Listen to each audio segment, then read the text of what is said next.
10 tahun Jokowi berkuasa itu sudah menghasilkan banyak kerusakan. Berkuasa dengan menghalalkan segala cara. Sampai Gibran lolos, ya, tidak tertutup kemungkinan justru Prabowo akan dihabisi.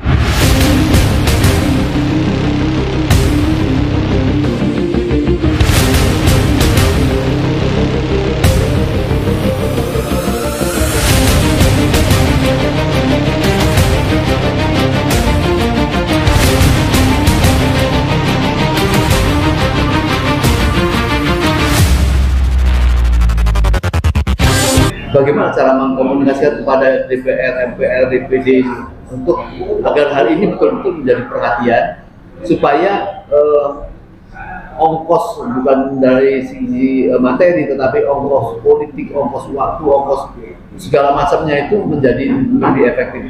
Tetap pokoknya dasarnya adalah penegakan hukum karena negara hukum, tapi kalau bisa penegakan hukum ini ditempuh dengan ongkos yang lebih murah atau efisien, itulah yang sedang kita upayakan. Itu satu hal. Kemudian rakyat perlu diingatkan bahwa 10 tahun Jokowi berkuasa itu sudah menghasilkan banyak kerusakan, ya, rusaknya demokrasi, dihianatinya konstitusi, Pancasila, lalu juga dihianatinya kemanusiaan, kerakyatan, dan keadilan. Ini seolah sudah tidak ada, dampaknya sudah kita rasakan. Misalnya soal penggusuran, ya, penggusuran yang ada di Rempang, di Wadas, kemudian di PIK, dan di berbagai tempat lain, itu sudah dirasakan oleh masyarakat. Kemudian tingkat kemiskinan itu justru bertambah. Hutang negara itu meningkat, hidup makin susah. Lapangan kerja akhir-akhir ini itu justru semakin sempit atau pengangguran meningkat. Nah, dampak seperti ini ya tidak lepas dari bagaimana Jokowi menggunakan kekuasaannya. Berkuasa dengan menghalalkan segala cara, anti demokrasi, khianat konstitusi, khianat reformasi. Ya, itu sudah sangat nyata fakta di lapangan seperti itu. Nah, ini kalau ada kesempatan untuk, nah di sisi lain dengan nafsu berkuasa, mencengkeram kekuasaannya yang semakin meningkat dari Jokowi setelah gagal untuk berkuasa 3 periode, maka penghalalan segala cara tadi ditempuh dengan menaklukkan DPR, menaklukkan MK yang menghasilkan Gibran si buku Fafa. Ya, jadi kalau kita lihat rentetan yang seperti ini sudah menghasilkan sesuatu yang rusak bagi negara dan rakyat, maka rakyat mestinya itu menggunakan suaranya untuk rame-rame lah kita. Mari berbondong-bondong datang ke MPR supaya tadi proses yang lebih efisien tanpa menunggu dilantik ini bisa terlaksana. Sebelum pelantikan ya? Sebelum jadi pelantikan. Waktunya dalam 2 minggu, 3 minggu itu. Sebelum, betul. Jadi mulai besok atau lusa ini kita sudah harus mulai bergerak menyampaikan aspirasi. Nah, lalu setelah rakyat menyampaikan aspirasi, presiden terpilih juga harus memperhatikan ini. Apalagi kalau dia setia dengan 7 sumpahnya itu, ya, Sabta Marga TNI, ya kan, karena itu dia harus adil, memperhatikan suara rakyat dan memperhatikan misalnya Pancasila itu amanatnya apa, konstitusi itu apa, dia harus dengar ini. Dan kalau memang rakyat menyampaikan aspirasi seperti itu, maka sudah waktunya Prabowo juga saya kira bisa bersikap dan mendorong Gerindra misalnya, atau partai-partai yang selama ini mendukung untuk terpilih menjadi presiden 2024 ini, ya, barusan pilpres 2024-2029, maka sudah waktunya Prabowo juga bersikap. Ya, apalagi ya, yang kita khawatirkan adalah seandainya sampai Gibran lolos, ya, tidak tertutup kemungkinan justru Prabowo akan dihabisi dengan politik penghalalan segala cara yang dilakukan oleh oleh Jokowi selama ini. Dia bisa menaklukkan DPR, dia bisa menaklukkan lembaga-lembaga yudikatif, lalu dia bekerja sama dengan oligarki konglomerat yang punya banyak uang, misalnya logistik. Maka partai selama ini sudah ditaklukkan, maka Gibran bisa lolos.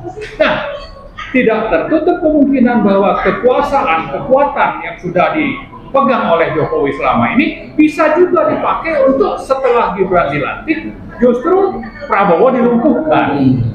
Ya, Prabowo bisa lumpuh oleh bagaimana sikap politik Jokowi selama ini. Nah, karena itu sudah waktunya ini bagi Prabowo juga untuk berhitung bahwa Gibran ini jangan sampai dilantik lah, begitu. Karena kalau sampai dilantik, korbannya itu bukan cuma rakyat negara, tapi dia sendiri sebagai presiden terpilih.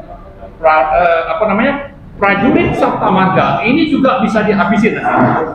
Ini kekhawatiran saya yang perlu saya ungkapkan. Saya tidak menuduh, saya tidak memprovokasi, tapi mari Pak Prabowo juga renungkan ini, gitu. Jangan sampai nanti dia menyesal di belakang hari karena akhirnya misalnya awalnya itu Gibran akan berkuasa di Jakarta, ya, dengan adanya undang-undang perubahan undang-undang yang mengatur tentang daerah khusus Jakarta misalnya. Jadi kita tidak mendorong Prabowo manas-manasi, walaupun yang dihabisi secara hiradina di dalam tubuh bahwa itu ada beliau, tetapi kita mengingatkan dari sisi etik, hukum, dan moral. Betul, dan juga kita punya aturan main. Aturan main itu apa tadi? Ada proses yang bisa dilakukan oleh MPR sebagai perwakilan dari seluruh rakyat Indonesia.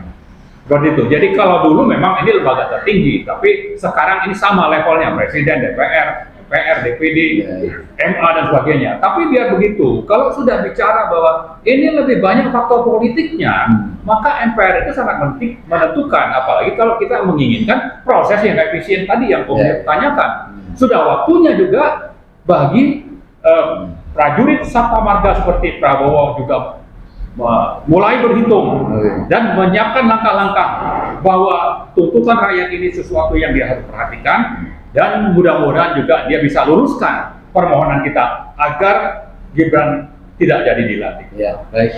Closing statement dari Pak Marwan, 1-2 menit saja. Proses teknis ya, karena ini kan tinggal 20 atau beberapa hari saja untuk meyakinkan MPR bahwa ini adalah kehendak masyarakat dan bukan keinginan semata-mata, tapi memang betul-betul sangat tidak layak lah untuk dijadikan wakil presiden karena pelanggaran tadi. Apa langkah-langkah yang akan kira-kira ditempuh oleh rakyat atau masyarakat atau para tokoh untuk supaya melalui proses ke MPR itu sangat lebih simpel lah ya? Ya, saya kira rakyat sudah merasakan dampak negatif dari pemerintahan Jokowi selama 10 tahun.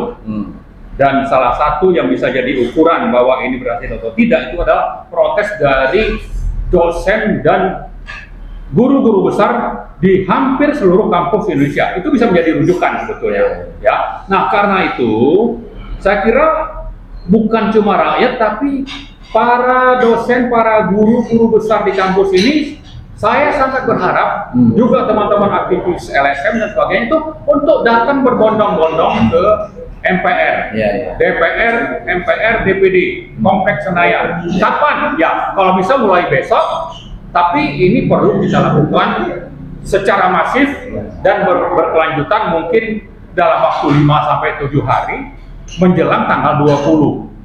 Jadi nasib Anda sebagai rakyat atau Anda sebagai dosen, guru-guru besar di Indonesia ke depan itu tergantung kepada bagaimana proses yang akan berlangsung di MPR dalam waktu 2 minggu ke depan. Kalau sampai dilantik, ya saya kira apa yang sudah terjadi selama pemerintahan Jokowi itu bisa terulang.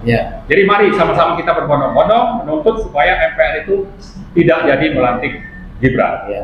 Baik, saudara, semoga ya dalam beberapa hari ini apabila para tokoh, para masyarakat ya kemudian ada terjadi pertemuan dengan lembaga MPR atau juga teman-teman di DPD, tentunya masyarakat akan memasang telinga untuk bersama-sama mendorong ya, karena perjuangan kita ini kan sudah bertahun-tahun, bukan tentu kepada Gibran tapi tentu kepada ayahnya yang memperpanjang proses berpolitik ini sangatlah ditolak, sangat-sangat brutal, sangat-sangat buruk gitu, berhasil. Maka kita gunakan momentum ini karena supaya juga jalannya roda pemerintahan yang segera akan dilantik, bahwa kemudian akan ada wakilnya atau tidak pada saat ini, itu saya kira urusan nomor 2 ya, apakah setelah pelantikan. Jadi sementara bisa saja di kantor-kantor kalau harus pasang foto itu ya satu dulu aja lah. Yang satu nanti kosong, tunggu keputusan kehendak dari masyarakat atau pemerintah yang akan datang.